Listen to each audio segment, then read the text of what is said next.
And it's no different than staffing. It's no different than telemarketing, but anything that you do, you have to be consistent in it. Right. And I think the biggest struggle that agents have in general is that they'll bring on a lead vendor or a calls vendor, anything in the digital marketing space, and they'll do it for a short amount of time. And if it doesn't provide immediate results, it kind of gets axed. Got questions, we bring the facts. From proven pros who walk the tracks. Business life, no smoke, just flames. Ask the experts, David Williams brings the game. Good morning, everybody. This is Andy Arter. I'm going to be your host today on another episode of Ask the Experts. And today we're diving deep into the world of data-driven growth and next-level lead strategy with someone who's helping reshape how insurance agencies scale. Joining us today is Matt Ricker, Channel Sales Manager at EverQuote. And Matt's been an absolute powerhouse behind some of the industry's most impactful lead initiatives, like the accelerated growth program for key accounts, and really is out there every day fighting the good fight, helping agents and carriers grow smarter, not harder. He specializes in auto and home verticals and brings a laser focus to improving quote and bind rates, reducing acquisition costs, and building scalable marketing strategies. So if you're an agent or a producer looking to stretch your marketing dollars further and actually see results, you're going to want to pay very, very close attention today. So let's all give a warm welcome to Mr. Matt Ricker. Hey, Matt, how's it going? Not too bad, man. How are you? Thank you for having me. Yeah, thank you for having me too. We just found out recently that we're basically neighbors, which is super cool. And we're roasting alive down here in Florida. So that's fun. Yeah, I know. It's not the coolest weather we've had in a while, but it's a little bit different than growing up in New England. So, we stay inside for the opposite 3 months of the year, I guess. But it's cool, man. We get the kids outside. I know you have a young one too. So being able to just be outside, I think is a cool part of being down in Florida year round. But yeah. And I think you've got another little one on the way, right? That'll be your third addition to the family. Yeah. We're having our third kid here in 2 weeks. My wife is super pregnant. I feel like she's been pregnant for like the last 4 years. We have a 3-year-old, a 1-year-old, and then another one showing up here in a couple weeks. So it's a daycare over here, man. It's crazy. Going work from home, I thought would make me more flexible, but now I'm just, running a little daycare over here, but it's fine. It's fine. That's beautiful, man. I'm super happy for you. And I know I was looking up, you're from Boston originally, it looks like, or Maine, perhaps. I'm not sure. Is it Maine or Boston? Grew up in Maine, went to high school in Maine, went to school down in a little college called Endicott, outside of Boston. So spent, including school, about 12 years in Boston, which was really cool. Actually met my wife at EverQuote. She worked at EverQuote when I started here. So it's been a cool run, man. Cool run. Yeah, I'm real curious. Like it looks like with EverQuote for almost a decade, right? Coming up on it, time flies, and you've been out there doing big things. I think I saw a recommendation from the CEO on your LinkedIn, and obviously you're deep in the soup, helping a lot of agents. And we've been able to team up on some agencies as well and help them grow. But prior to that, can you maybe walk me through your background prior to the world of insurance, the world of leads, and what led to you getting into the industry? And then what was the moment where you said, I'm built for this? And maybe you kind of carved out a niche of understanding that you said, I'm going to go all in on this. I'd be very curious how you landed where you're at today. Yeah. It's a funny story. So I like we were talking about, grew up in Maine, more of a rural area, and then kind of went to school in Boston. But coming out of school, so I actually did a 1-year accelerated grad program. So I did my MBA in an accelerated kind of 3-semester step program. So it was 1 year instead of 2 years. And I really was kind of going towards that finance track, looking, at going into private equity or doing something within the hedge fund world. And that was kind of what I was gearing up to do coming out of grad school. But the funniest part about it, I got an email from a recruiter, this woman, Nancy Tuardos, who's, one of my favorite people, and it'll be hilarious if she ends up watching this, but Nancy sent me a LinkedIn, message. Hey, Matt, would love to have you come in and, interview with us. I checked out your resume, blah, blah, blah. We had a really cool internship program, in school where instead of us having certain classes, we would have to do 4 internships throughout college. So the first 3 years we had to do a 120-hour internship during our winter break, instead of it actually being a break. So we'd have to line up a job, interview, go and work for the company for, a couple weeks during our break. And, I think that built really cool stepping stones into being able to kind of like professionally conduct myself, right, at a fairly young age. Not that I professionally conduct myself in some cases now too. I definitely walk the line and like having a good time with a lot of my clients and whatnot. And, I'm a very personable person, I would like to say. But at the end of the day, I think it set me up to understand how to interact in more of like a business world, right? And so when we were doing these internships, and then so moving forward, you do a semester internship your senior year as you write your thesis. And so you'd work the entire semester instead of actually having class. And so, yeah, so I think that set me up really well. So coming out, did the MBA program, we did another internship there. And I got this message from Nancy, and she was like, "Hey, come in. Would love to kind of sit down with you and see, if this is something that you're interested in doing." And I was like, "Yeah, you know what? Like, let's do it. Like, it's good practice for, some of the other companies that I'm interviewing with." And I just said, screw it, and just took the interview and came in. And the hiring manager at the time was this guy, Mark Thomas, super driven guy, real like badass salesperson, right? Like he was hard driver. Hey, you're going to come in here. You're going to bust your ass. You're going to do a bunch of crazy stuff. And, I want people who work hard, right? Like that was his whole thing. Like, I don't care what your background is, as long as you can buy into the process and come in here and work really hard, you'll fit in. And for whatever reason, just the way that we talked about the entire role, and it was nothing more than like an inside sales rep role. It was really like a telemarketer where you just smash the phones, call a bunch of insurance agents. 99% of them would tell you that leads are, trash and they didn't want to work with you. And that's really how it was for a number of years. But I think just the way that he spoke to the role and spoke to like the growth in the role was very interesting to me. So I took a leap of faith and did it. And looking back, it was funny because everyone who goes into any interview, right, you research the company, you look at what they do, you look at how they make money, you look at what questions you could ask, like you really do an in-depth deep dive on it. And everything that you look at with EverQuote is fill out a form, right? It's just like fill out your information to get a quote. It's just very much like driving you to the funnel, which is lead gen, right? I didn't understand that. I didn't understand how the company made money. I had no idea how any of it worked. And it was very confusing to me. I'm like, okay, well, how does this company make money if all they're doing is asking me to fill out my contact information here, right? And so the more I ended up going to the interview, loved it, ended up, getting hired, went onboarded. 2 months goes by. I came on with a class of 10 people, and the company kind of hit like a weird spot from a sales perspective. They ended up firing half the entire sales work. So wow. when we came into work that day, and I feel bad because my now wife was a part of that, they separated everyone into half of you go into the game room, half of you go into the conference room. And the half of us who were in the game room were safe, and the half of us who went into the conference room were unfortunately let go, given their severance packages and whatnot. And so it's a real wake-up call for 22-year-old Matt Ricker, like, welcome to the corporate world, man. Like, you're always on the chopping block. And I think that also really kind of lit a fire under me, where it's, no one's going to hold your hand through this. Like, you kind of got to grind yourself and make a name for yourself. And I started paying attention to really like what people were doing inside of the business and really who was moving the needle, right? One of those people, Greg Spano, I don't know if you know Greg, Andy, but Greg was a big driver in the key accounts division of EverQuote at the time. And we launched an independent agents program within EverQuote. And it kind of took off. I cut my teeth on Farm Bureau of any company, which is pretty ironic. The first time that I traveled was to Wichita, Kansas, and I stood outside of the door of the conference room and handed every single agent who walked out of the conference room my business card.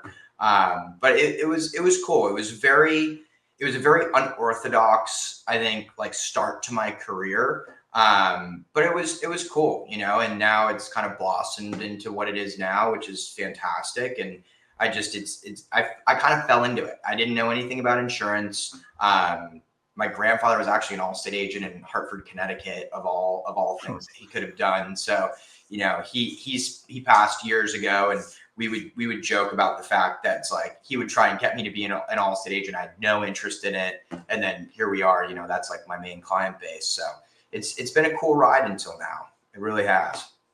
Yeah, that's amazing. And the fact that you had kind of a clean slate knowledge base and were able to build up from like a very early part in your career up until now Yeah. is fantastic. So you're probably so tuned in with this since you've been able to focus primarily on one thing for so long, which I think a lot of people jump around these days, and it's like career to career, industry to industry, and they never get deep enough to be at that expert level. And so I'm sure that a lot of your time is spent consulting with people, not selling people, and really being a business partner to them. Yeah. One of the things I wanted to ask you is, what's one thing that most agents kind of misunderstand about lead generation when they first come to you and they come to EverQuote? That's a great question. I think honestly, it's consistency, right? And I talk about this with a lot of my clients, a lot of the clients that I've had for a very long time, and even venting to old clients about new clients, right? I think the hardest part about it, and it's no different than staffing, it's no different than telemarketing, but anything that you do, you have to be consistent in it, right? And I think the biggest struggle that agents have in general is that they'll bring on a lead vendor or a calls vendor, anything in the digital marketing space, and they'll do it for a short amount of time. And if it doesn't provide immediate results, it kind of gets axed, right? And I think in a lot of cases, and I tell it to people, straight up now, because I'm not afraid to lose a deal and not work with someone who doesn't want to buy into the process. I think that's something I've developed over the last couple of years, where I came in and would really just try and sign anyone and everyone up just to kind of get an idea of what I should be doing, or, get closer to my quota, whatever it is. But now I'm in this space where I want to work with people who want to work with me.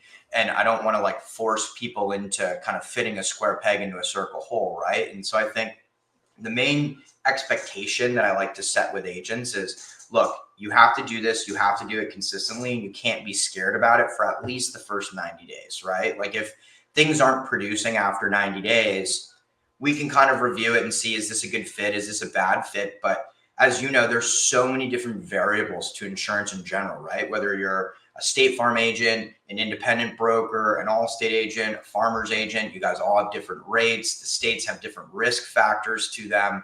I joke with Allstate agents that there's 4 companies within Allstate. You have Allstate Florida, Allstate California, Allstate New York, and then kind of like rest of the country, right?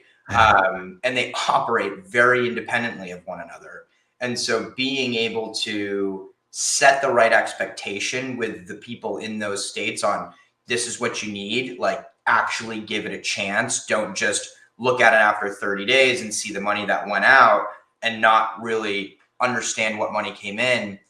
What I'll do is I'll tell them, we look at cohort data. It's actually like a metric that I have one of the analysts use, where you might spend 3,500, we'll say 5K, right, in July, and you might write 10K of premium off of it. Horrible return, right, after commission.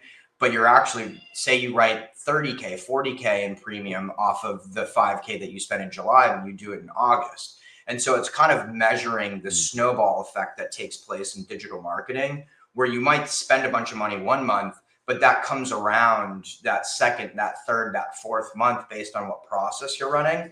And so too many people will come, they'll start working with me. And I see it more often with newer agents, because they have, an allotted amount of money. They came in, there's a ton of money going out the door. There's not a lot of money coming in. They have mouths to feed. They have a family. They have bills to pay, right?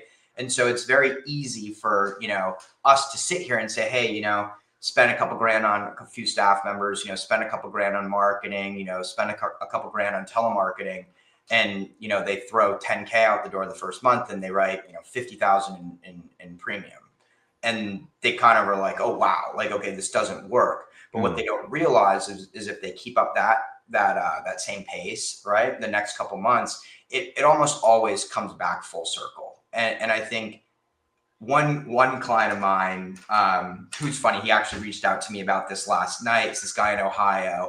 writes a decent amount of premium, I would say, but he has a very high risk tolerance for gambling. And the more you look at it, is the agents that have a really high risk tolerance for gambling are some of the most successful agents I know, because it's calculated, right? Like at the end of the day, if you can see money go out the door and you can put things in place, whether it's your process with your producers or your telemarketing strategy or how your CRM is set up or how you're staffing your agency, all those things play a factor in what that's going to end up being. It's not like you put 50 grand on black and just hope it lands on black, right? You put 50 grand into telemarketing, leads, staffing, CRM process, whatever it may be.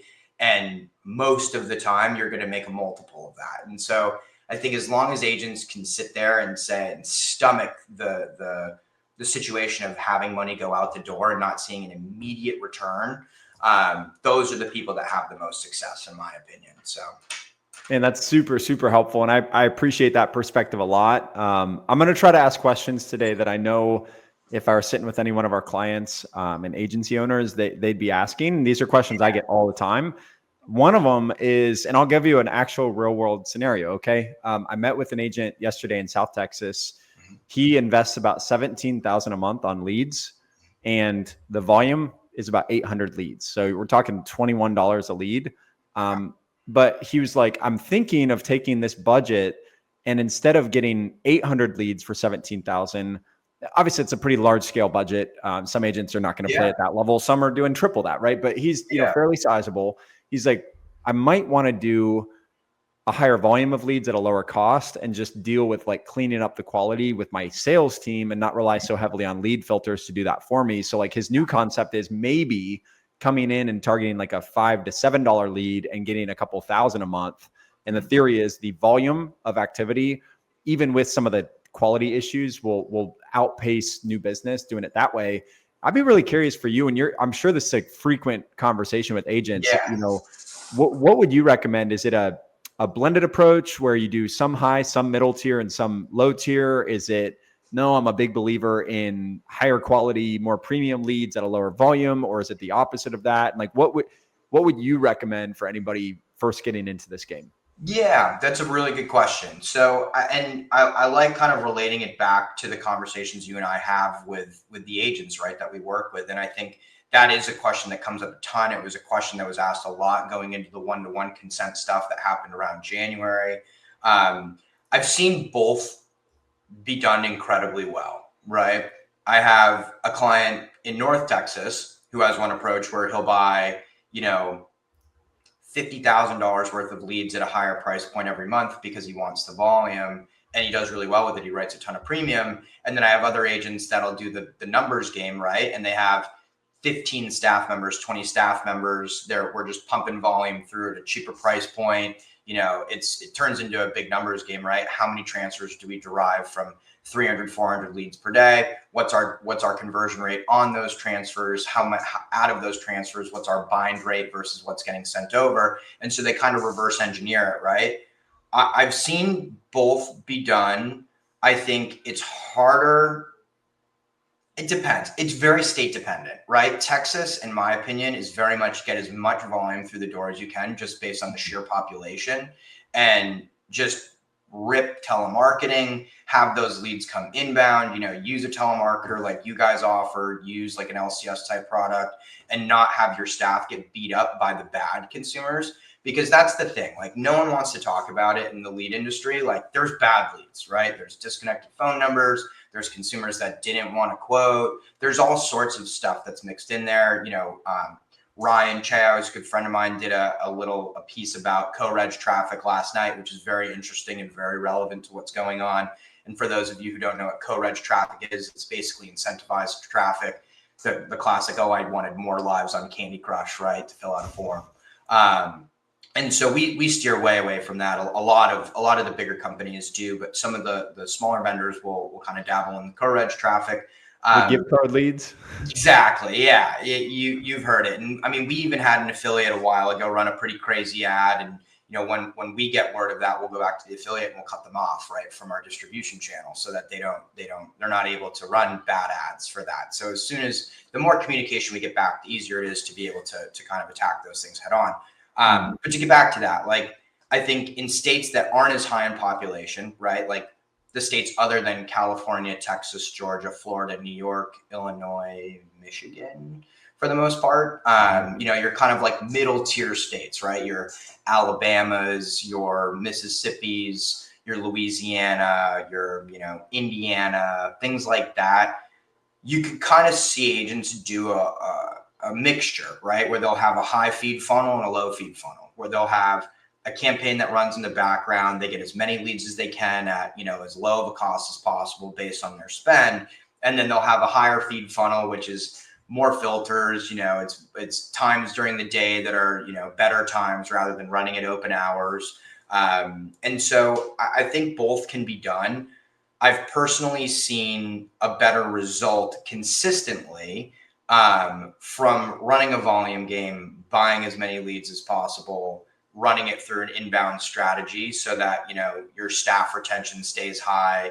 You're not having people get burnt out because they're calling all these leads and people are telling them they didn't request a quote. And, you have that whole factor to it, because then you're stuck, constantly training new employees and it's kind of this cyclical effect, right? But I think it really is state dependent. I've seen both ways be done incredibly well. I think it's a big risk to be buying $21 leads, $17 leads, and spending that much money on them. But if the cost per acquisition makes sense, that's really what matters most. Like, there's a company out there. It's a very niche marketer.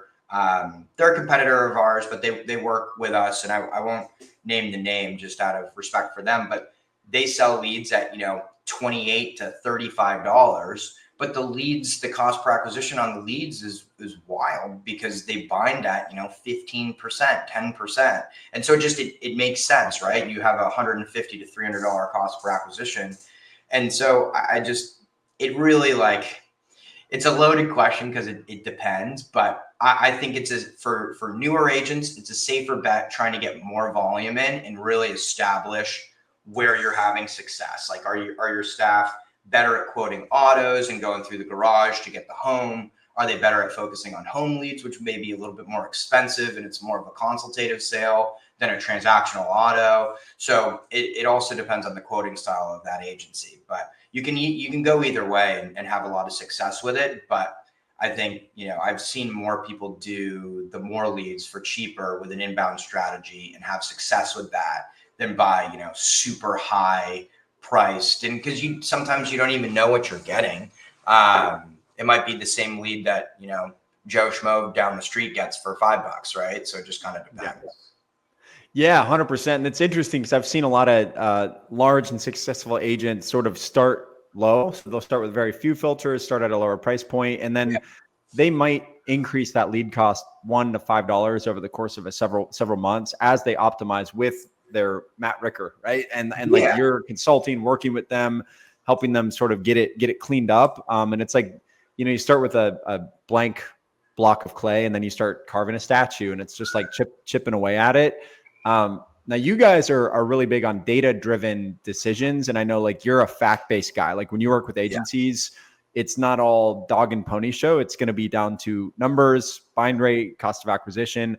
Can you walk us through how an agent would either work with you or even on their own today, if they're invested into leads, where you would first recommend they, what they build their KPIs around, right? What data, what metrics? If you have 10 minutes to talk with a customer and be like, in the next 10 minutes, we got to look at this data to figure out the health of your account and where we're at and where we need to go.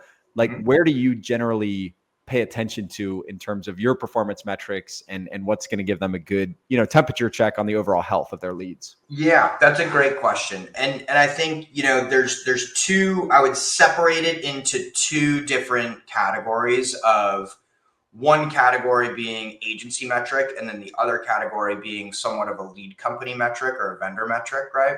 Where with the agency, the metrics you want to focus on are the usual, right?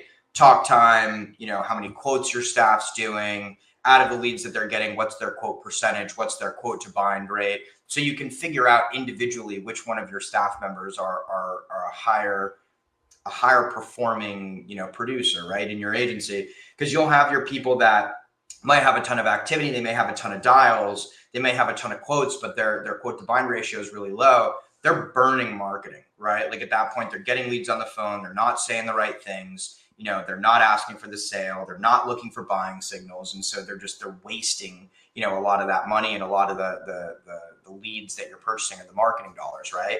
And then you have your people that might be lower in terms of like their overall activity metrics. They might not have as many dials. They might have, not as many quotes, but their quote to bind ratio is significantly higher. So they're moving through the marketing slower, but they're more methodical. They're more consultative. They're binding more, right? And so you have those two different kind of, I guess, like salesperson psychologies, right? Now, when you link that to the lead side, so you have all of that internally within the agency. So you kind of have an idea of what you'd want to send and what your bandwidth looks like. But then when you relate it to the leads, you want to look at, obviously, cost per acquisition is a big thing. Your quote rate, your contact rate, your cost per item, how many items per household you're binding is a big one. So, based on the leads that you're buying, if you're buying monoline renter auto leads and you're binding like one item per household that you're writing, you don't really want to be doing that as an Allstate agent. Now, I know that this group has a lot of brokers in it too. And for some of you who write like a Geico or a Progressive product, or, some of the more independent focused appointments, it doesn't really matter if you're just writing a bunch of items and you don't keep the bundle rate high in certain states, but with like Allstate specifically, and with the Allstate clients that we work with, we want to bundle with everything, right? Like we want that number to at least be 2.5 or higher, which is 2.5 items at the absolute minimum per policy, which would entail primarily a multi-car auto homeowner or a homeowner lead with multiple cars that they have at their address, right? And so being able to, and this kind of relates back to your last question, where to evaluate if you should be buying a higher price lead or a lower in less volume and a lower price lead with higher volume, it doesn't matter as long as the CPA numbers work. Like if you're buying a bunch of leads at $21, you're binding them at 10% and your cost per acquisition is $200, or you're buying a bunch of leads at $5, you're doing 100 leads a day, spending the same amount, and you're just getting more people in the door to quote, and your quote rate might be lower, your bind rate might be lower, but at the end of the day, you're buying more volume at a cheaper price. And so that number ends up working out. That's really all it comes down to. And that's what I tell a lot of the agents that I work with. Like I'm very transparent with most of my clients. Like you don't just want to use one vendor for a lot of this stuff. Like if you're using one lead vendor, you're almost shooting yourselves in the foot, or I should say marketing vendor in general, because you should be using a calls company, you should be using a lead company, a telemarketer. And so if you have a favorable cost per acquisition in your state based off what the premium looks like, because and it's funny, Justin Slocum was on this last week, and I was watching that last night. I apologize, I'm not wearing my cowboy hat here, but I'll never forget this conversation that I had with two good friends, Mark Mercer, who's up in Indiana, and then Justin, who's down in Texas. They're comparing their PIF at one point before Justin sold his agency. And I think Justin had half the PIF that Mark did, and they were the same size in premium at one point. Wow. And so you kind of look at what you can tolerate from a premium perspective in the state that you're in, like the high premium states like a Michigan or a Texas or a California, right? And then your low premium states like, the DMV area is pretty low, Indiana is really low. And so as long as you can justify being able to pay whatever your cost per acquisition is on the policy level and have that make sense, that's really all it comes down to, right? At the end of the day, and paying attention to that metric levels everything from a data perspective. And it's kind of the universal metric or KPI, right? That we'll use is what are you paying per policy? What are you paying per item? How many items are you writing per policy? And how can we improve on that, right? So I think that's the main thing for people to focus on. And a lot of agents don't even know what their cost per acquisition numbers are. They see $4,000 go out the door. They see $40,000 in premium get written, but they don't understand how they got there. And that makes it really hard for us to go in and really like make a detailed approach to like what they should change or what they should add more budget into, or things that we should tweak or adjust. And so that's why we baseline everything as soon as they come in, whether it's our numbers or, another lead vendor that they had worked with, running through their disposition data and helping them kind of understand like geographically where are you really competitive. Okay, you do horrible in Hillsborough County in Florida, right? Take Hillsborough out. If you're getting a bunch of leads from Hillsborough, you don't have any quotes on that. That's obviously driving your cost per acquisition up because you're spending money in an area where you're not competitive. So if you take that out, you reallocate your budget elsewhere, that'll artificially drop your cost per acquisition numbers. So it's looking at, that one statistic, but it's also relating it back into how the agency is performing and what the producers are doing, individually, because you might just have someone in your agency who's just burning through marketing, not asking for a sale. And, that's like boosting your numbers automatically. So that's fantastic. And, at the end of the day as well, we're going to give your contact information out at the end. If this is something that's kind of foreign to you and you're like, I need to understand that, like Matt's definitely the guy to connect with afterwards. So you can do a deep dive with him and really just get a deeper understanding of that. My first big learning curve with leads was being put in the sales position in 2016. Holy cow, almost 9 years ago. And basically it was like, hey, you need to call. It was cold calling. Okay. And it was, hey, bring your own leads, make your own calls. So basically all I knew was I was expected to make 200 to 300 calls a day. I was expected to follow a script and get really good at my phone call. These were all cold calls to business owners. So it'd be similar to anybody on here who sells like commercial business. You got to deal with gatekeepers. You've got a clientele that's very disengaged because they're busy and they're usually multimillionaires that run businesses and they just don't have time for a cold call. And so a big mistake or misstep I made was I got a huge volume of leads loaded into my dialer. And, if you think about working, let's say 2,000 leads and you make 200 calls a day, it's going to take you 10 days to get through that list once. Mm-hmm. So the frequency of call per lead was very infrequent. And then I finally, luckily, had a director go like, why don't you pare that down to like 300 leads? And I was like, 300? I'm making 200 some calls a day. He's like, yeah, you'll burn the list out at some point, but give these people 1 to 2 calls a day and keep them on that list more aggressively. And then you can, drop loads of data in, flush it out. And I instantly saw a huge change where once I was putting in 5, 7, 9 dials per lead, I was getting more callbacks. The voicemails were having a deeper impact and I started to sell business. And so I had this big aha moment of like, you got to go wide on a lot of leads, but you also have to go deep on them. So we called it going wide and deep. You don't want to be just deep. Like we had a guy who used to call leads 50 times each. And we're like, dude, that's too much. Like that's way too much. But then you got the guy or girl calling leads 2 or 3 times and throwing them in the trash bin. And that's too little. So I usually break this question into multiple parts, but you're a pro at what you do. So I just in general would love if you could speak about, response time on leads, the ideal number of contact attempts on a lead within a month before you recycle it and call it as good as done.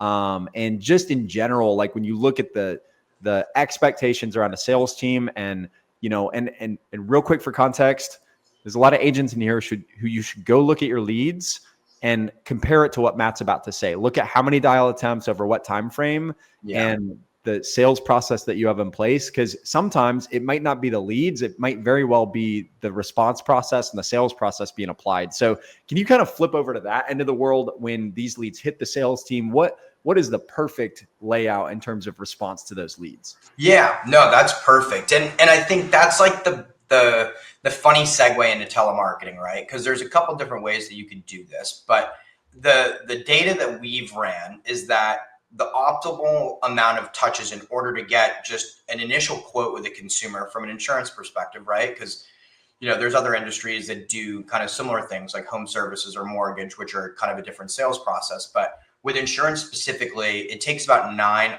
touches to get to like the optimal like outreach, right? And most sales reps from the case study that we did stop after 4. Right. Mm-hmm. And so it's kind of like this weird graph. And it's funny. It's one of the graphics that we were talking about before we had started this, where it'll show the amount of touches that are required in order for a lead to bind is almost never achieved because of the amount of touches that the average touches that a producer will put on a specific lead type. And so I think it goes back to the telemarketing piece where if you can offload a lot of that activity onto like a third party call center or internal call center within any of the vendors that you're working with, it'll help you exponentially, because then it takes that variable out, right? Where you know the amount of touches that you're getting. You don't have to babysit producers into like, well, how many times did you call this lead? Yeah, I understand that we get 100 leads per day, but we might buy 100 leads per day and they only get called twice. Like, why am I buying 100 leads per day? I should be buying 30 leads per day, right? Because then you should be calling it, 5 times more than you are now. And I think that's the biggest part, is following that cadence and being able to have like a concrete structure, which is what Ricochet does really well, right? Like, not to plug Ricochet here, but I think Ricochet does a fantastic job of setting a cadence for producers, and the producers have no choice but to follow that, right? Where the leads go into the dialer knows when to call the leads. You set up, the time frame of which you want to call those leads. And I think beyond that, it's the timing, right? Not only do you want to put 9 points of contact on that customer, but it's the time frame of which you do that in. Which is why I have a lot of my clients base a huge part of their process around day 45, which sounds nuts. But at the end of the day, there's 2 types of people, even 3 types of people that'll fill out a lead form. It's the people that need whatever they're looking for now, right? The people who just bought a new car, they need insurance for it. They just right in the buying window. Yeah, you call them, 1 call close, boom, right? And there's a couple agents that do the 1 call close stuff incredibly well. Then you have the people that fill out their form. They think that they're going to get like you pay $250 a month on the screen, right? A flash quote, kind of progressive style, Geico style. And when it doesn't happen with the lead companies, they get a bunch of calls. I didn't request a quote, blah, blah, blah. It's like a very easy, like, I don't want to deal with this. I don't want to be on the phone, hang up. And then you have your people who get on, they want a quote, but then they just get overwhelmed by the amount of people that are calling them, right? And the cadence in which a lot of these companies will call, whether it's multiple agents using telemarketing or whatever it may be. Most of 75% of agents will run a maybe 21-day sales process. They'll X-date that lead into renewal, right? They'll run it through the DNC, make sure they call them on the renewal, whatever that may be. And 50% of that 75% probably don't even call it on the renewal. They hit the 21 days, boom, done, burn it, right? I even have an agent where if they don't 1 call close it, they never work it again, which is funny because it's one of the most successful agents I know. It's an insane strategy, but it works for them, right? Which is kind of an anomaly to what we're talking about here. But I think, being able to place contact in strategic places along like the consumer journey is a big part of it. And so if you look at like a day 45 example, that's 3 weeks after your competition would be calling that lead, right? The consumer hasn't been getting calls. You call, hey, sorry if it was overwhelming when you first filled out the lead form, just wanted to follow up with you and make sure if it's something that we can do to help you save money on insurance, or, if we can get you better coverage or review your current policy, see where there's any holes, right?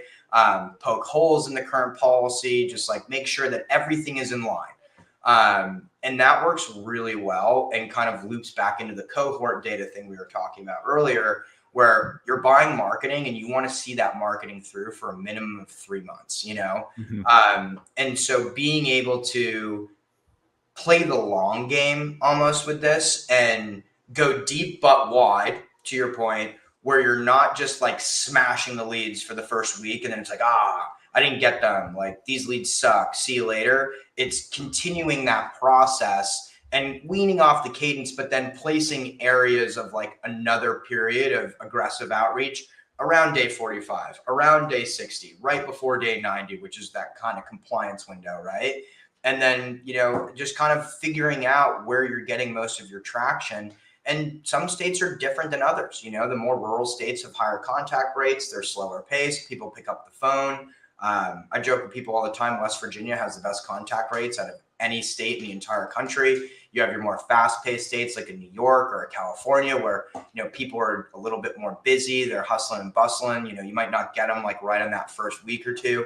So I think it's designing a cadence that works for you and the state that you're in and your clientele and even what you're selling. If you're a non-standard agent, for those of you in here who sell, uninsured DUI policies, right?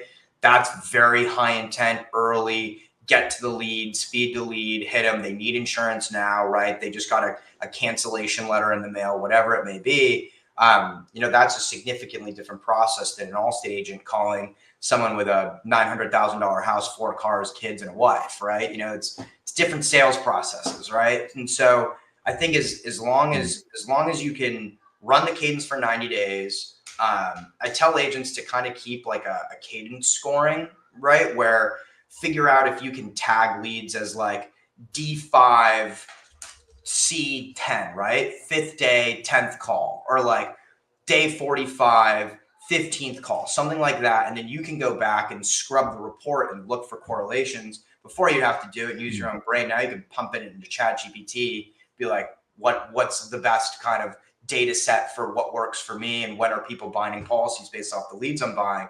And then you can date it back to how much did I spend on leads in July that were binding in August, right? And then you kind of figure out how to continue the snowball. But I think staying on top of that and not just running a helter-skelter process operation of, we spent $5,000 this month, we wrote 50K. Like, there's so much more that goes into it than that. And being able to have accountability in your agencies is a big thing just to track. So I think the optimal touches, to answer your question without continuing this rant here, would be at least 9 touches, right, is what we've seen. But spreading that out over a course of 45 days, and beyond that, probably having 9 touches in the first 21 days.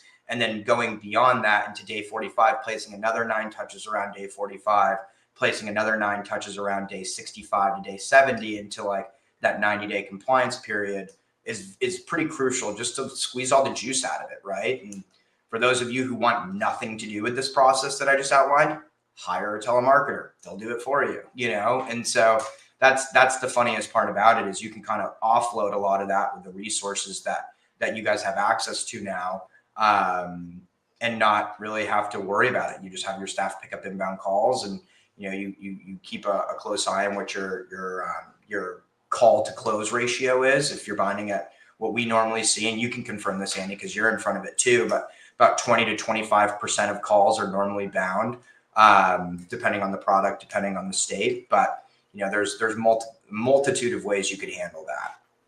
100%, man. That's so helpful to understand. And also, like you mentioned, Ricochet a bit, and whether it's Ricochet or any other platform, I think some of the technology you have in place that will allow you to, use the right number of registered phone numbers and get good contact rates too. Cause like that's another failure point we see is I've been buying leads and it's not working. And then we'll dig in and be like, well, you're getting a 9% contact rate. Like, no wonder you only get 1 of every 10 customers on the phone.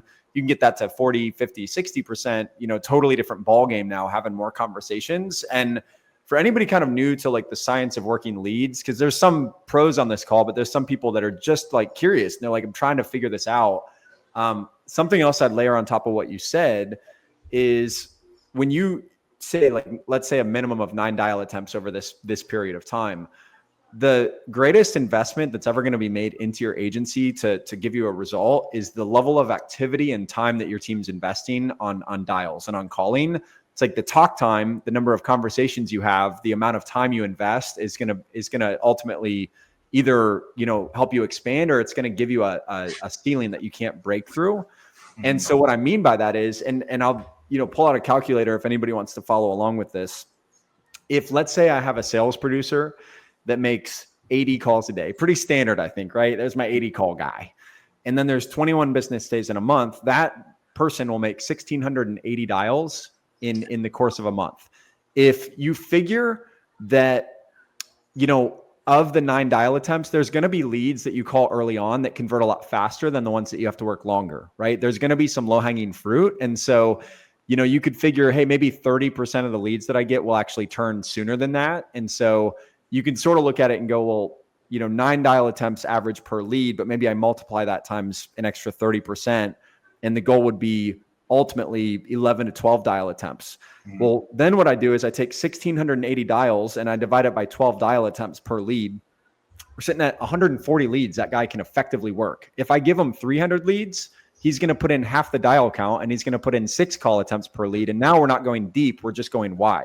Yep. So I don't know if people realize when they have a producer who's making 80 dials and they're giving them, 20 leads a day, 20 days out of the month, and they're literally giving them twice as much data as they responsibly can work at their activity level. So Matt, when you're talking about like a telemarketer or sales expectations, hey, if you're not quoting somebody, if you're not following somebody up or closing a deal, I need you to be at 3 or 4 hours of talk time a day, or I need you to be at 200 dials. Like what that's doing is that's expanding the number of leads you can work. So if your team's only willing to make $2,000 a month as a team, you really responsibly should only be working a couple hundred leads, which ultimately limits your quote volume and it limits your policies written. And so it's like some of these areas as well, you got to start looking at the back end of it and be like, cool, I got the leads in place, but do I have the calling technology to get good contact rates? And do I have the activity level that's worthy of this volume, right? When I hear an agent that's like, we want to work 300 leads a day, I'm doing the math. I'm like, that's 6,300 leads a month times 12 dial attempts each. They need 70,000 dials a month to handle that lead volume. And it's like, if you look at that agent and they're making $4,000 a month, they're like, something's not math in here. So I think it's really important people understand that there's a lot more to this than just like, oh, leads don't work. Because for every agent that says that, there's another one that's been doing it for 12 years and they've got this stuff dialed in. They have talk time expectations. They've fixed their contact rates and they can pump leads through and continue to fuel the machine. So I love what you're saying about like, you have to pay attention to this. And if you're not the person who wants to be in the data, find a map that you can work with that can be the brain for you and work closely, or find the person in your organization who's super dialed into leads and metrics, who has a passion for this, and delegate it to them. But what I'm hearing is like, you should also never just sit here and like you're saying, I spent $5,000, I got 50 in premium. I guess it's working. Let's do it next month, or let's cancel it. Is not a smart way to go about this at all. No, you're right. It's like a lot of people just throw a dart at the wall and hope they hit bullseye, right? And I think, to your point, it's really important to not over market. Like and I can sniff it from a mile away now. When an agent comes in, they tell me how many staff they have. They tell me what technology they're using, what their tech stack looks like. And they're like, I want to buy 150 leads per day. And before, 5 years ago, we're like, ching, this is perfect. But you're setting that person up to not be successful. And I think that's the one stance that I've taken recently, where I'm like, look, let's not build this out to have you drink out of a fire hose in the first place. And I overuse that term all the time because I haven't been able to find another analogy that I like as much as it. But I think, at the end of the day, there's a lot of people who almost buy too much marketing and they don't have a great understanding of their bandwidth, to your point. And that even relates more into like the agent style, right? Because we're dealing with small business owners, right? There are some of these agents that are really good at selling and they're very good at training their staff to sell very well. And they have that kind of salesman technique to it. You have your agents that are very analytical, who can look at the numbers and apply it to the way that their agency operates. And then you have your process people, which are like very much like kind of a hybrid, right, of the sales and the analytics piece. And just play to your strengths, right? Like there's a few people who do all three things very well. Everyone does one of those things pretty well. You wouldn't, be in business for yourself if you didn't. But I think the biggest thing is figure out what you're good at as an individual from an agency standpoint, or an agency owner standpoint, I should say. And whatever you're not, outsource that. If you're not the analytical guy, work with an analytics company. There's a bunch of them out there. If you're not a great process guy, work with a telemarketer. There's a bunch of telemarketers out there. If you're not a good sales guy, work with a coach. There's a ton of coaches, right? And kind of in-house what you're doing with what you're good at, right? And be able to sit there and kind of check yourself on what you might need help with, and either utilize someone who understands it better than you do, or hire a company that kind of fills that void, right? Whether it be telemarketing, analytics, digital marketing, whatever it may be. And I think it's having that understanding, and it's having the self-awareness to be able to like outsource that, right? Like there's a lot of people who don't want to use a telemarketer because they'll be like, oh, my staff can do it. My staff will call, right? But then you ask them, how many dials are you making? How many leads are you buying? Is that really the right number? Does that bandwidth make sense to you? Like, is that getting everything that you can out of the leads? And 85% of the time, it's probably not, So I think it's really just important to truly understand what your agency strengths are, and being able to kind of like pivot off of that and help where you're not very understanding. Absolutely, man. I love that. And I really, really think that if anybody's watching this and they're new to the lead game, and this isn't just preaching to the choir, kind of go back and revisit this episode maybe and take some notes on the elements that you really got to wrap your arms around, right? You've got figuring out the lead quality and the tiering you should be at. You've got the volume of leads versus your bind rate versus how many policies you want to write to figure out what formula is going to work well for you. You've got the sales process and the technology, right? So it's a system that's put into place to really make this work. And so it's no surprise you'll see an agent come in and they're missing one or two of these elements, and then they just pull the trigger anyway, and then it fails. It's like, well, yeah, because you built a great car, you have the right gasoline in it, but like you forgot to put the tires on. So obviously you're not going to go down the road. One of the things before we kind of wrap up here in the next few minutes, and I want to give you an opportunity to, get people over to you, talking with you, give some of your information out. But one of my final questions for you has to do with, you being deep inside the lead game. What are you most excited about in terms of the innovation or the evolution that's either already happening with your organization or that is around the corner? Because obviously things will not stay the same with artificial intelligence and data analytics and everything. Things are changing. I just wondered for you guys, what are you pumped about in terms of what's coming down the pipeline that's going to maybe change the game with leads? Yeah, no, absolutely. And there's a couple different parts to that answer, right? I think innovation wise, AI is a huge thing, whether it's, AI bidding within the SEO side of things to get more strategic on, the traffic funnels, right, is a big part of it. I think AI in relation to having that component involved in telemarketing where it's not as much manpower is very interesting to me. Where you have kind of like this AI machine in the background working for your agency where, you're not necessarily doing anything outside of having like a dialer with an AI component to it, reaching out to people, prospecting people during the off hours, right? And, having availability to contact a consumer when you might not have staff in the office to set an appointment for when they are, right? I think that's a very interesting component to this. And I know AI scares a lot of people, right? I think it's a very back and forth product or concept with a lot of people, and a lot of people are worried it's going to take their job. And I can't say that it won't, right? But on the same hand, I think it's a very good accelerator for a lot of people. That'll allow you to do things a lot quicker than what you had traditionally done solo in the past. Like I know I use certain AI tools for reporting that I do on my side that otherwise would take me hours to complete. Now it takes me 5 minutes, right? And that frees me up to do other things that like I need to be on the phone or I need to be talking to people, not behind my computer, like running through reports. So I know that it helps me there. As far as like new products and kind of like the direction of marketing, I think it's transparency, right? I think the lead industry in general has not been very transparent for a good amount of time. And I think a lot of people are frustrated with that, whether it's consumers co-reg traffic, right? Great example that we talked about earlier.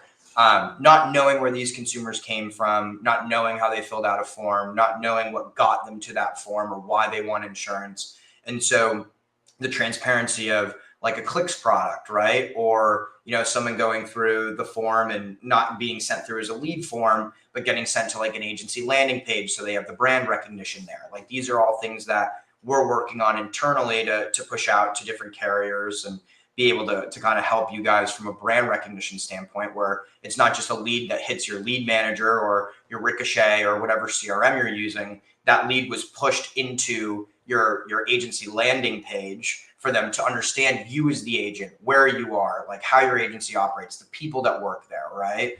And I think that goes a long way with the consumer, where it's not just this random local presence phone number that comes up on their phone and they're like, who's calling me a million times? They understand, oh, okay, this gets pushed through the form. Matt Ricker Allstate comes up on my caller ID as I get pushed through this lead form. So it's establishing more intent with the consumers, I think is going to be one thing that we're working very, very heavily on, that I'm really excited for.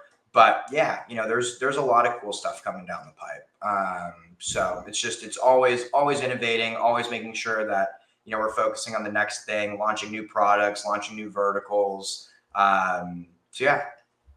Beautiful. And you got my mind spinning already. I'm thinking through like what you were talking about, the personalization. And there's probably, a moment in the near history here, if somebody's not already doing it, where the rep that's going to be calling them, they get sent to a trackable landing page and get an introduction to that person. Hey, it's Andy. I'm local to you. Yeah. You're going out to the fair this weekend. Maybe I'll see you out there. Anyway, I'm going to give you a call today, talk through your insurance. Like, to be able to personalize stuff, but automate that personalization, I think will be really interesting, because people are now on the opposite end where they're just being hammered by robo-dialers and hammered by generic automation at scale.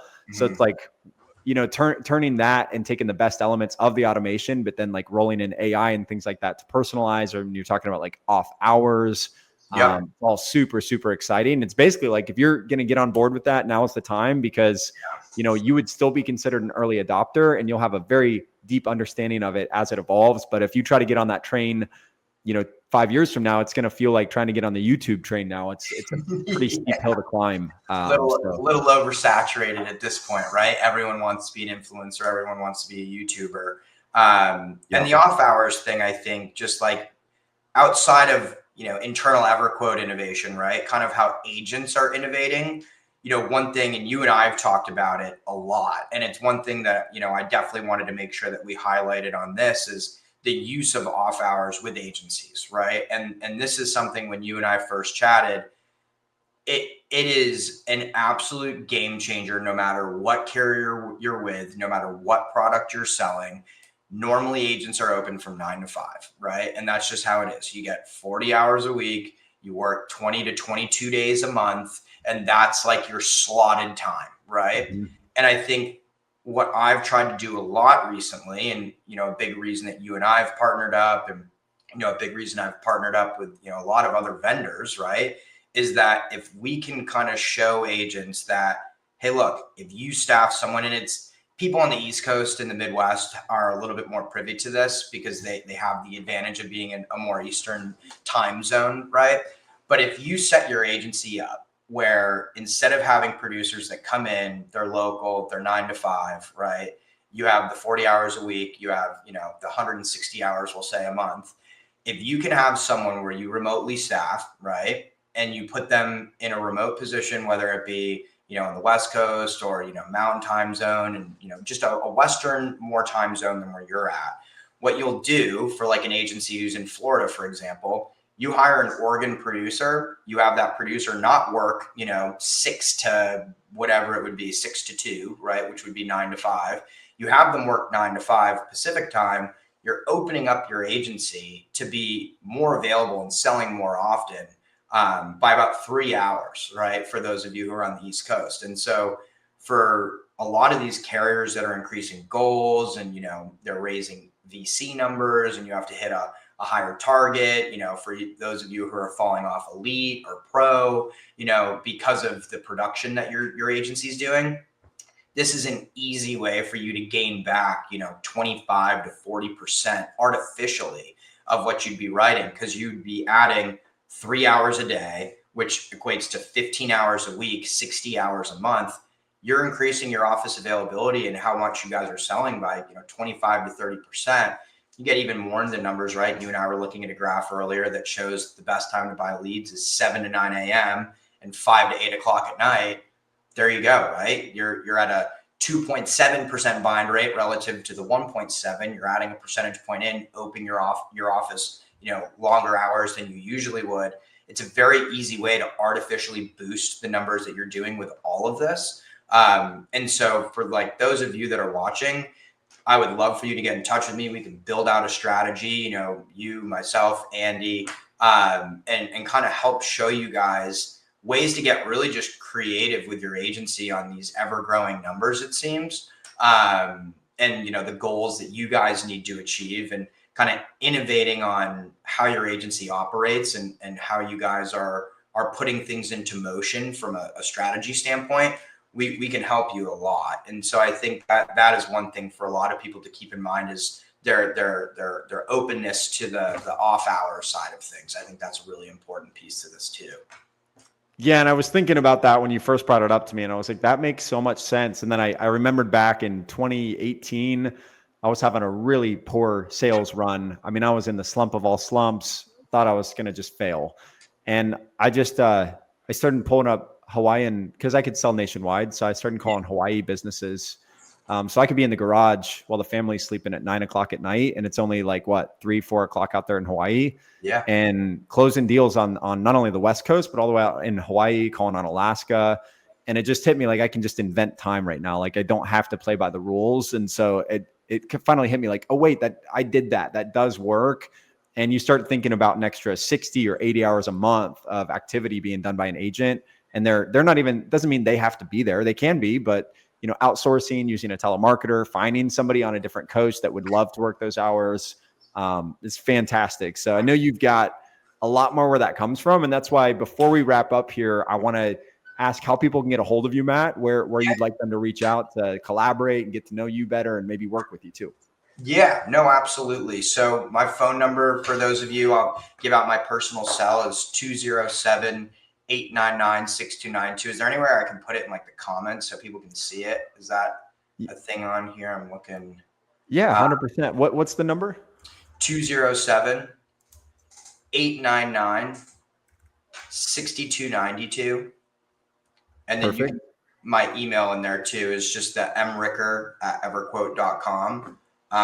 More than happy to chat with anyone about any of these topics or even take a deeper dive in. We're here to help you guys. That's our entire goal here. And, yeah. Awesome, Matt. Well, this has been an absolutely incredible episode and learned so much from you. And we'll have to do this again because I feel like there's so much that we've talked about on the back end that we can dive into a whole different arena of conversation. But thank you so much for making the time to be with us. And for everybody today that joined us live, thank you so much for being here. Make sure to drop some love for Matt down in the comments for all his wisdom and insight and time today.